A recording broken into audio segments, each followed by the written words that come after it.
Hi, good morning. Welcome to the Windsor Star News Cafe. I'm Don McArthur here with Dylan Kristy and our special guest, Windsor Mayor Eddie Francis. Thanks for joining us. It's good to be here again. Okay, yeah, thanks.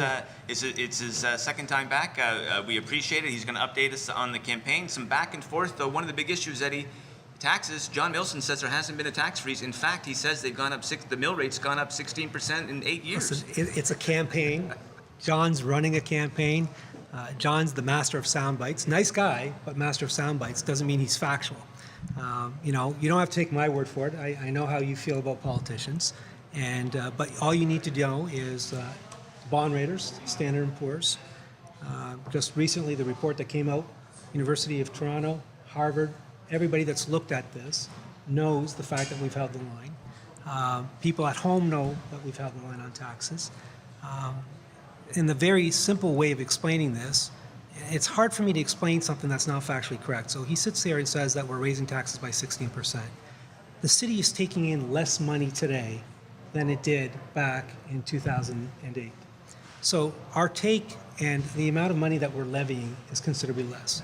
And the average homeowner today is paying either the same or less than they were paying back in 2006. That's factual. That's not something that is being made up. But it sounds good. It's a good soundbite. You got nothing else to attack us on. The other campaign's running a campaign. They have to attack our record.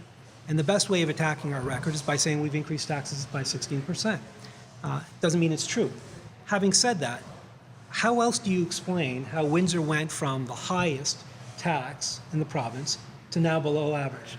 These are groups that study municipalities. These are groups that take all this data, compare us with other municipalities, and we've gone from having the highest tax rate in the province of Ontario to now below average. You can't do that by increasing taxes. We've held in line. Okay, what about by increasing the sewer surcharge? Because last night, votemilson.ca, they sent out a tweet citing a report from the Munk Institute, or a Munk report. Yeah. I think it's the same report that was actually praising Sure, it. yeah. And he does have some figures in there too. He says the 2013 surcharges in Toronto were 543, Yep. London 687, Hamilton 553, Yep. and Windsor's about double that at 1,078. Yeah, you can't, yes, the sewer surcharge is high in the city of Windsor. That is factually correct. Mm-hmm. But I thought John Milson wanted to stop flooding in the city of Windsor. Right. How are you going to stop flooding in the city of Windsor? So he's campaigning on a campaign, as are other candidates. We want to stop basement flooding. People in 2014 should not have flooded basements. Okay. To do that, you've got to pay the contractor to go and install the new sewers. And you need the money to do that. So the sewer surcharge is high in the city of Windsor. But the sewer surcharge in the city of Windsor is high because also, equally important, is that our level of investment in capital is higher. So when we annexed the older areas, right, and when we took over the older parts and the older townships, we inherited their old infrastructure. So we've been trying to keep up with that. How do you think we pay for the Lou Romano plant, the brand new plant? So that way, when you flush a toilet, it doesn't end up in the Detroit River, right? They didn't have a Lou Romano plant when John Milson was mayor. That wasn't environmentally friendly. We do now. The riverfront treatment basin, when it rains, instead of the water filtering its way and flowing back into the Detroit River, right? We just put a $60 million riverfront treatment basin in. So the sewer surcharge raises $60 million. That $60 million goes towards sewers rehab, sewers reconstruction. It goes towards paying for the Lou Romano, it goes paying towards the retention treatment basin, and it goes towards keeping our pumps and our operations going. Having said that, the recent study also shows, even though we have the highest sewer surcharge, right? Niagara Falls also has a high one.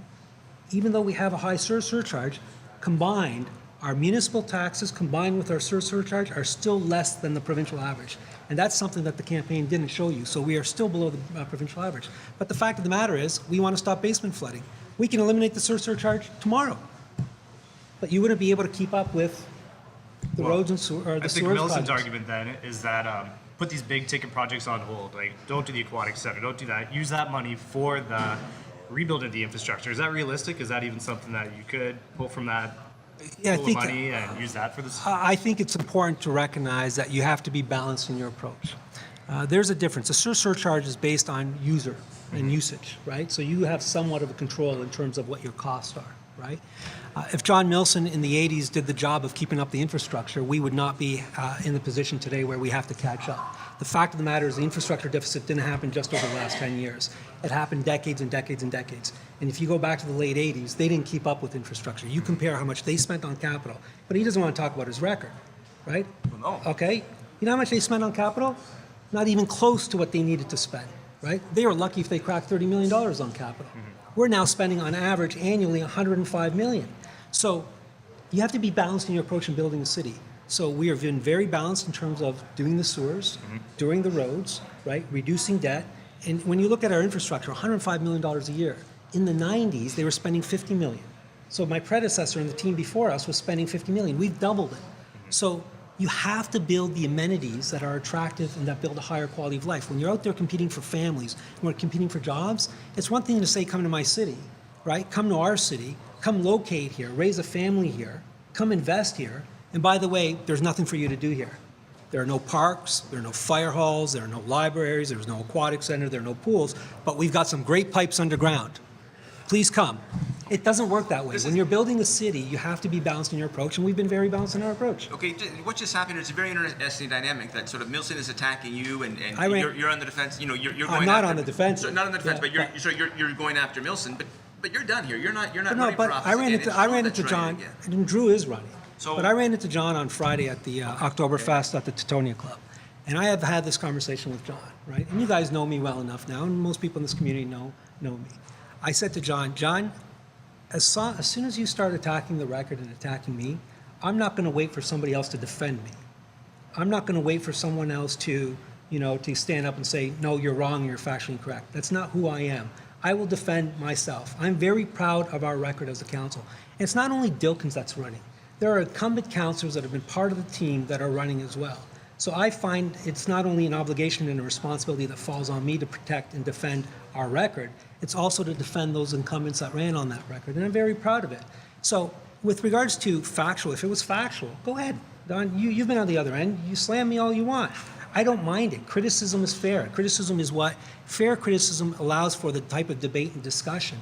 But when it's factually incorrect, then I find it important, and I recognize it, and it's my responsibility. I've shared this with John. I'm going to jump in and defend and set the record straight. Well, it's good. Sometimes there's a leash needed, I think. Well, yeah, we got to show you this. We did just address it, but we love this one.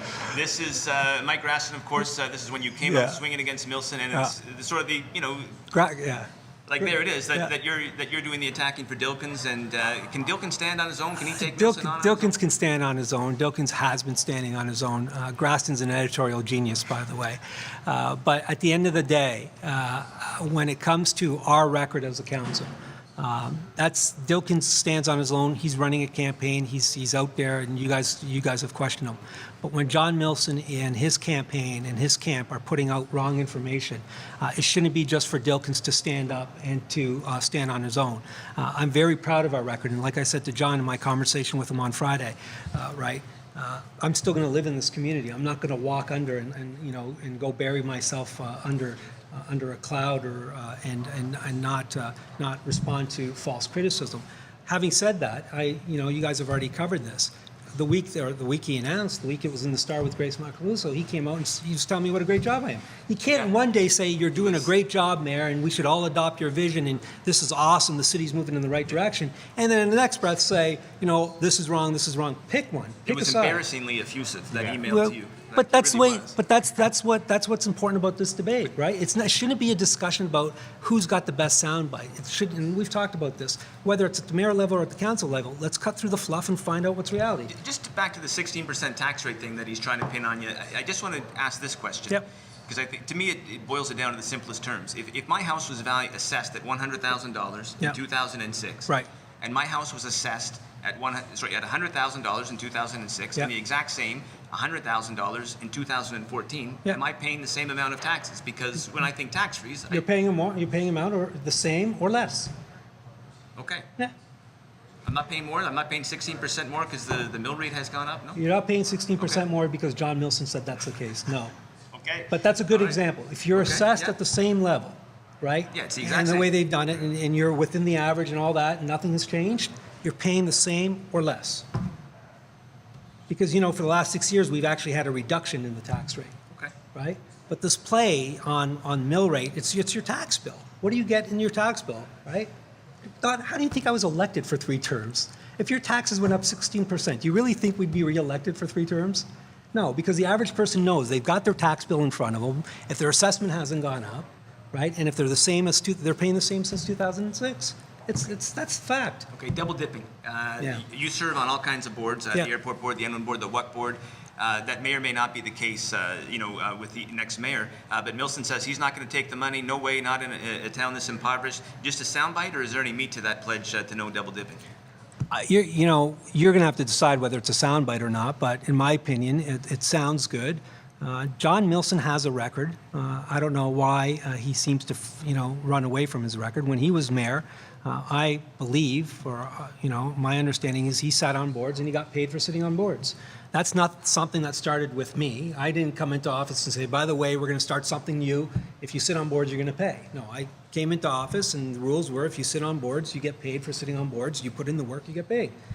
So with regards to him saying that he's going to do this and do that, the base salary for the mayor ranges from $88,000 to $93,000. It's probably gone up over the years. And on top of that, the mayor gets a stipend for sitting on the police services board, for the utilities, for the airport. But you have to be appointed by council to sit on those boards. So council, as a council, gets together.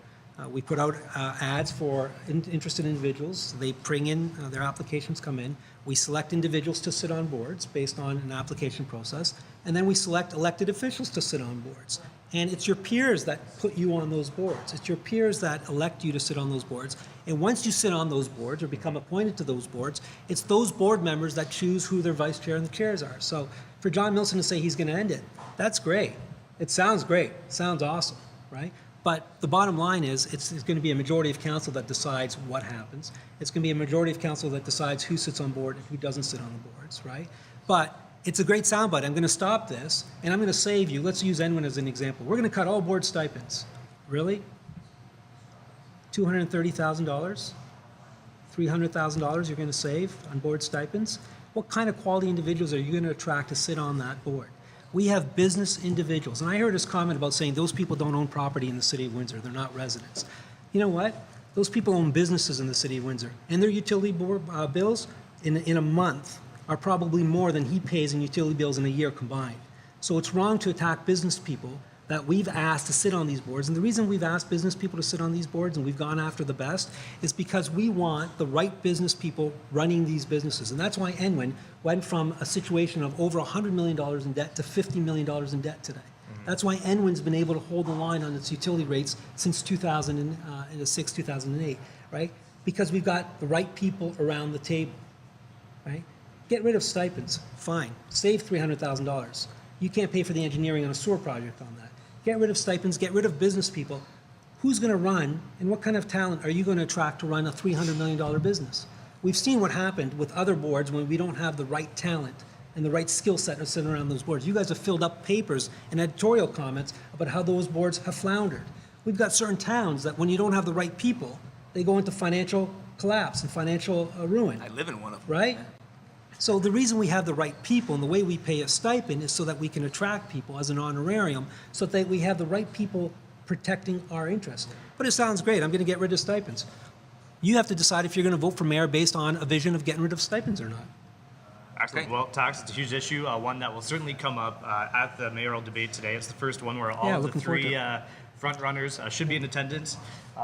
It's the first time for you in a while that you I don't won't have to be. sit down with, yeah. Is that a sigh of relief that you don't have to It is prepare a for sigh that? of You have to be a relief. spectator on the Yeah, other because side? normally during a debate, so if I were running again, and I remember my last debate, the day before you're not really sleeping, you're trying to get all the information ready and trying to figure out, and play it out in your mind how the debate's going to roll out and everything.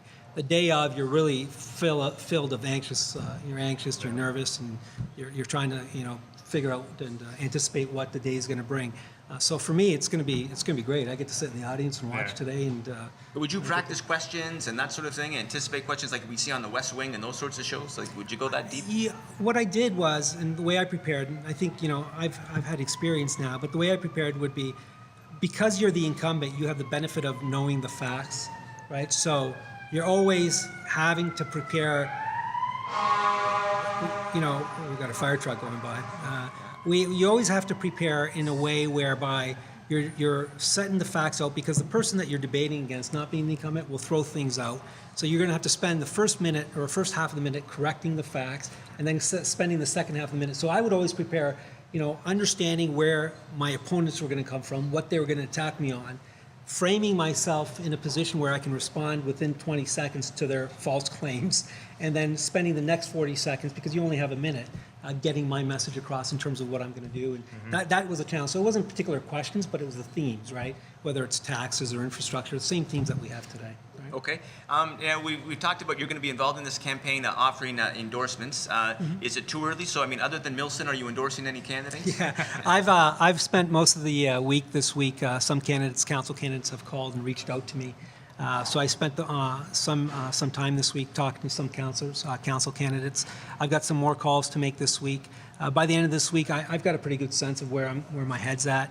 Some of the incumbents have already approached me, and I've spoken to them. So by the end of this week, and certainly after today's debate, I'll be in a position probably to finalize the list. But in my own mind, I think there are some that I've already landed on. How about Ward 10? Ward 10 is going to be an interesting ward, I'll tell you. I spent a lot of time really looking at the different candidates. I'm really trying to study the candidates and see what they have. Ward 10, probably not this week, but probably next week. I did speak to a Ward 10 candidate yesterday. The challenge there is you have a lot of candidates running, but Magny has a tremendous amount of experience that he brings to the table. And Ann Jarvis wrote that front page story on going door to door with them.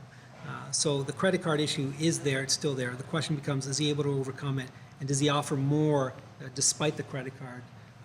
And does he offer more than what the other candidates are offering? So I'm still going through it. I believe I talked to one candidate yesterday. I got another call today.